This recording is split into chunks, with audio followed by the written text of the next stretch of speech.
So we continue the next portion in web hosting chapter. In web hosting, we discuss what is web hosting, what are the different types of web hosting, and what is domain name registration, etc. Today we discuss next portion FTP client software. All of you know that what is FTP? What is FTP? FTP means file transfer protocol. We study in the last in um, ninth chapter. I think it is in ninth chapter. We study in network chapter in first year. Okay, is it remember? FTP, HTTP protocol, etc. Okay, so today we discuss HTTP client software. What is FTP? FTP is file transfer protocol. So what is the use of FTP? So it is used for transferring files from one server to another server. Okay, so like it is also same as FTP client software. And FTP client software is used to transfer files of a website to a server. Here we study in the case of servers. Okay, അപ്പോൾ നമ്മൾ സെർവേഴ്സിൻ്റെ കാര്യമാണ് ഇവിടെ പറയുന്നത്. അപ്പോൾ സെർവേഴ്സിലേക്ക് വെബ്സൈറ്റിൽ നിന്ന് ഫയൽസുകൾ സെർവേഴ്സിലേക്ക് transfer ചെയ്യാൻ വേണ്ടിയിട്ടാണ് നമ്മൾ എന്ത് യൂസ് ചെയ്യണത്? FTP ക്ലയൻറ്റ് സോഫ്റ്റ്വെയർസ് നമ്മൾ യൂസ് ചെയ്യണത്. അപ്പോൾ അങ്ങനെ സോഫ്റ്റ്വെയർസ് നമ്മൾ ഫയൽസുകൾ നമ്മൾ ട്രാൻസ്ഫർ ചെയ്യുമ്പോൾ നമ്മൾ അപ്പോൾ എന്ത് ഡെവലപ്പ് ചെയ്യണം? ഒരു കണക്ഷൻ എസ്റ്റാബ്ലിഷ് ചെയ്തിട്ടുണ്ടാവണം സെർവറിൽ ഫയൽസ് ട്രാൻസ്ഫർ ചെയ്യാൻ വേണ്ടി. ആൻഡ് അങ്ങനെ ഫയൽസ് ട്രാൻസ്ഫർ ചെയ്യണമെങ്കിൽ നമുക്ക് ഓരോരുത്തർക്കും എന്തുണ്ടായിരിക്കും? It needs a user name and password. ആ യൂസർ നെയിമും പാസ്വേഡും ഉള്ളവർക്ക് മാത്രമേ എന്ത് സംഭവിക്കുള്ളൂ? ഫയൽസ് ട്രാൻസ്ഫർ ചെയ്യാനായിട്ട് പറ്റുള്ളൂ. ഇനി ഫയൽസ് ട്രാൻസ്ഫർ ചെയ്യണമെന്നുണ്ടെങ്കിൽ അതിനൊരു പ്രോട്ടോകോൾ യൂസ് ചെയ്യാണ്ട് SSH/FTP എന്നാണ് ആ പ്രോട്ടോക്കോളിൻ്റെ പേര്. സെക്യൂർ ഷെൽ പ്രോട്ടോകോൾ എന്നാണ് അതിൻ്റെ പേര്.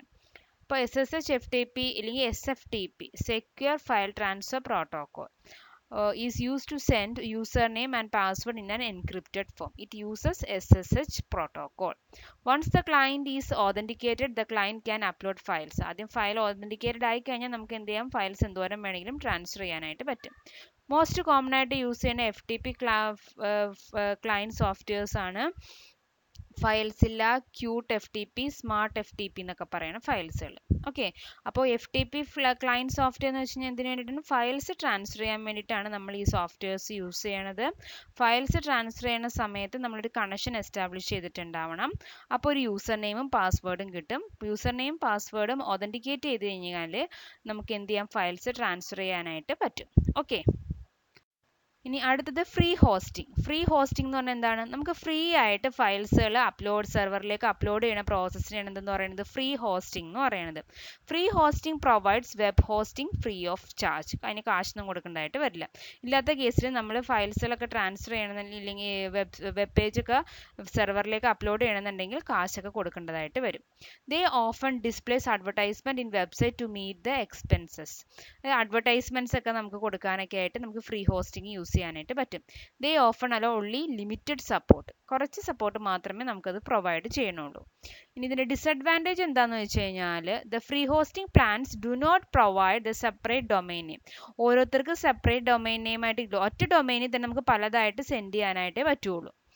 And they only offer the sub domain upon their own domain name. ആദ്യ ഒരെണ്ണത്തിലേക്കും അതിൻ്റെ സബ് ഡൊമൈൻ ആയിട്ടായിരിക്കും നമുക്ക് അടുത്ത പേജസുകൾ സെൻഡ് ചെയ്യാനായിട്ട് പറ്റുള്ളൂ. There is no customer support. അതിന് എന്തുണ്ടായിരിക്കില്ല? കസ്റ്റമറിൻ്റെ സപ്പോർട്ടൊന്നും ഉണ്ടായിരിക്കില്ല. അതുപോലെ ലിമിറ്റഡ് ബാൻഡ് വിഡ്ത്തും സ്പീഡും ആണ് അതിനുള്ളത്. ഇനി അടുത്തൊരു ഇമ്പോർട്ടൻറ്റ് പോർഷൻ ആണ് content management system. What is CMS എന്ന് പറഞ്ഞ എക്സാമിന് ചോദിക്കാറുള്ളതാണ്. Write a short note on CMS. ഇല്ലെങ്കിൽ ചോദിക്കും ജൂംല, ഡ്രുപ്പാൾ, വേർഡ് പ്രസ് എന്നൊക്കെ മിസ് റെഡിൽ കാണിച്ചേക്കണുണ്ടോ? അത് വന്നിട്ട് what is the speciality of this system എന്ന് പറഞ്ഞ് ചോദിക്കും. അപ്പോൾ നമ്മൾ പറയണം അതൊരു കണ്ടന്റ് മാനേജ്മെന്റ് സിസ്റ്റം ആണെന്ന് പറഞ്ഞിട്ട് കണ്ടന്റ് മാനേജ്മെന്റ് സിസ്റ്റത്തിന്റെ ഫീച്ചേഴ്സുകളാണ് പറയേണ്ടത്. സോ CMS എന്ന് വെച്ചാൽ എന്താണ്? Content management system. Content management system എന്ന് വെച്ചാൽ it is A web application ആണ്. ഒരു വെബ് ആപ്ലിക്കേഷൻ ആണ് എന്തെന്ന് പറയുന്നത്? കണ്ടന്റ് മാനേജ്മെന്റ് സിസ്റ്റം എന്ന് പറയുന്നത്. ആ വെബ് ആപ്ലിക്കേഷൻ യൂസ് ചെയ്ത് നമുക്ക് എന്ത് ചെയ്യാൻ പറ്റും? വെബ്സൈറ്റുകൾ ക്രിയേറ്റ് ചെയ്യാനും പബ്ലിഷ് ചെയ്യാനും എഡിറ്റ് ചെയ്യാനും മോഡിഫൈ ചെയ്യാനും പറ്റും. So content management system is a web application which allows creating, publishing, editing and modifying websites. It provides templates for designing website. ഇത് എന്തും പ്രൊവൈഡ് ചെയ്യുന്ന ടെംപ്ലേറ്റ്സുകളും പ്രൊവൈഡ് ചെയ്യുന്നുണ്ട്. CMS are often used in blog, shopping site. ബ്ലോഗുകളൊക്കെ നമുക്കിത് use ചെയ്ത് create ചെയ്യാൻ പറ്റും. ഒരു content management സിസ്റ്റത്തിന് മെയിനായിട്ട് 2 എലമെന്റ്സ് ആണുള്ളത്. കണ്ടന്റ് മാനേജ്മെന്റ് ആപ്ലിക്കേഷനും ഉണ്ട്, അതുപോലെ കണ്ടന്റ് ഡിസ്പ്ലേ ആപ്ലിക്കേഷനും ഉണ്ട്.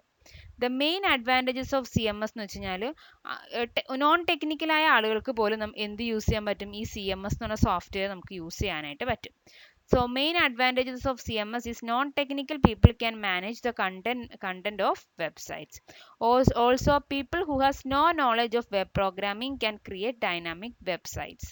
It is easy to maintain CMS based site. Design changes are simple. ഇതിനകത്ത് ഡിസൈൻ ചേഞ്ചസ് എല്ലാം സിമ്പിൾ ആണ്. Joomla, Drupal, അതുപോലെ വേർഡ് പ്രസ്, ഇതൊക്കെയാണ് എന്തിന് എക്സാമ്പിൾ, കണ്ടന്റ് മാനേജ്മെന്റ് സിസ്റ്റത്തിന് എക്സാമ്പിൾസുകൾ എന്ന് പറയുന്നത്. ഓക്കെ, അപ്പോൾ കണ്ടന്റ് മാനേജ്മെന്റ് സിസ്റ്റം എന്ന് വെച്ച് കഴിഞ്ഞാൽ ഒരു വെബ് ആപ്ലിക്കേഷൻ ആണ്. എന്തിനു വേണ്ടി യൂസ് ചെയ്യുന്നത്, ക്രിയേറ്റ് ചെയ്യാനും പബ്ലിഷ് ചെയ്യാനും എഡിറ്റ് ചെയ്യാനും മോഡിഫൈ ചെയ്യാനും വെബ്സൈറ്റുകൾ ക്രിയേറ്റ് ചെയ്യാനും മോഡിഫൈ ചെയ്യാനും പബ്ലിഷ് ചെയ്യാനും ഒക്കെ യൂസ് ചെയ്യണ ഒരു വെബ്സൈറ്റ് ആണ് കണ്ടന്റ് മാനേജ്മെന്റ് സിസ്റ്റം എന്ന് പറയുന്നത്. ഇതിലൂടെ നമുക്ക് ബ്ലോഗുകൾ ക്രിയേറ്റ് ചെയ്യാൻ പറ്റും. അതുപോലെ കണ്ടന്റ് മാനേജ്മെന്റ് സിസ്റ്റത്തിന്റെ മെയിൻ ആയിട്ടുള്ള അഡ്വാൻറ്റേജ് എന്താണെന്ന് വെച്ച് കഴിഞ്ഞാൽ നോൺ ടെക്നിക്കൽ ആയ പീപ്പിൾസിന് കൂടി ഇത് നമുക്ക് യൂസ് ചെയ്യാനായിട്ട് പറ്റും. ഓക്കെ, അപ്പോൾ ജൂംല, ഡ്രുപ്പാൽ, വേർഡ് പ്രസ് ഒക്കെയാണ് എന്തിന് എക്സാമ്പിൾ, കണ്ടന്റ് മാനേജ്മെന്റ് സിസ്റ്റത്തിന് എക്സാമ്പിൾസ്. ഈ ചാപ്റ്ററിലെ ലാസ്റ്റ് പോർഷൻ ആണ് റെസ്പോൺസീവ് വെബ് ഡിസൈൻ എന്ന് പറയുന്നത്. റെസ്പോൺസീവ് വെബ് ഡിസൈൻ എന്താണെന്ന് വെച്ച് കഴിഞ്ഞാൽ it is a custom of building website. ഒരു കസ്റ്റമർ ബിൽഡിംഗ് വെബ്സൈറ്റ് ആണ് റെസ്പോൺസീവ് വെബ് ഡിസൈൻ എന്ന് പറയുന്നത്. എന്തിനൊക്കെ വേണ്ടി, it is to work on every device and every screen size, no matter how large or small, mobile phones, desktop or television. ഇതിലെല്ലാം use ചെയ്യാൻ പറ്റുന്ന ഒരു കസ്റ്റം ബിൽഡിംഗ്സ് വെബ്സൈറ്റ് ആണ് എന്തെന്ന് പറയുന്നത്, റെസ്പോൺസീവ് വെബ് ഡിസൈൻ എന്ന് പറയുന്നത്. It makes your web page look good on all device. നമ്മൾ ക്രിയേറ്റ് ചെയ്ത വെബ് പേജുകൾ ഏത് ഡിവൈസിൽ കൂടെ നോക്കി കഴിഞ്ഞാലും നല്ല ഗുഡ് ആയിട്ടായിരിക്കും കാണുന്നത്. Responsive web designing uses flexible images, videos etcetera. Okay, അതുപോലെ തന്നെ responsive designs and approach to a web design aim at providing an optimal viewing and interactive experience. ഏതൊക്കെ ഇതായാലും ചെറുതിലായാലും വലുതിലായാലും ഇല്ലെങ്കിൽ മൊബൈലിലായാലും ഫോണിൽ ഡെസ്ക്ടോപ്പിലായാലും നല്ല എഫക്റ്റീവായ രീതിയിൽ വെബ്സൈറ്റുകൾ വ്യൂ ചെയ്യാനായിട്ട് ഉപയോഗിക്കുന്നതാണ് എന്തെന്ന് പറയുന്നത്, റെസ്പോൺസീവ് വെബ് ഡിസൈൻ എന്ന് പറയുന്നത്. അപ്പം ഇത്രയാണ് ഈ ചാപ്റ്ററിൽ നമ്മൾക്ക് പഠിക്കാനുള്ളത്. അപ്പം നമ്മൾ എന്തൊക്കെയാണെന്ന് പറഞ്ഞത്, എന്താണ് ഫ്രീ ഹോസ്റ്റിംഗ് എന്താണെന്ന് പറഞ്ഞു, FTP ക്ലയൻറ്റ് സോഫ്റ്റ്വെയർ എന്താണെന്ന് പറഞ്ഞു. FTP എന്ന് വെച്ച് കഴിഞ്ഞാൽ ഫയൽസ് ട്രാൻസ്ഫർ ചെയ്യാൻ വേണ്ടി യൂസ് ചെയ്യണത്. ഫ്രീ ഹോസ്റ്റിംഗ് എന്ന് വെച്ചാൽ എന്തായിരുന്നു, നമ്മൾ വെബ്സൈറ്റുകൾ ഫ്രീ ആയിട്ട് തന്നെ നമുക്ക് സെർവറിലേക്ക് ആഡ് ചെയ്യാൻ പറ്റുന്ന പ്രോസസ്സിനാണ് ഫ്രീ ഹോസ്റ്റിംഗ് എന്ന് പറയുന്നത്. ദെൻ കണ്ടന്റ് മാനേജ്മെന്റ് സിസ്റ്റം എന്ന് പറഞ്ഞു. കണ്ടന്റ് മാനേജ്മെന്റ് സിസ്റ്റം എന്ന് പറഞ്ഞാൽ എന്തായിരുന്നു, it is an web application for creating editing modifying in web pages. Okay, content management സിസ്റ്റത്തിൽ നമുക്ക് ഈസി ആയിട്ട് യൂസ് ചെയ്യാൻ പറ്റും. നോൺ ടെക്നിക്കൽ പീപ്പിൾസിന് പോലും അത് ഈസി ആയിട്ട് ക്രിയേറ്റ് ചെയ്യാൻ പറ്റും.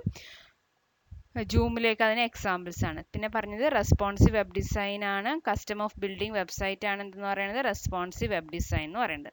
So it's A small chapter. So ഈ 7th ചാപ്റ്ററിൽ നമ്മൾ പഠിച്ചത് web hosting, different types of web hosting, then FTP client software, free hosting, content management system and responsive web design. ഇത്രയാണ് ഇതിൽ പഠിക്കാനുള്ളത്. സോ നന്നായിട്ട് പഠിക്കുക. എന്തെങ്കിലും മനസ്സിലാവാത്തുണ്ടെങ്കിൽ മിസ്സിനോട് ചോദിക്കുക. Okay, thank you.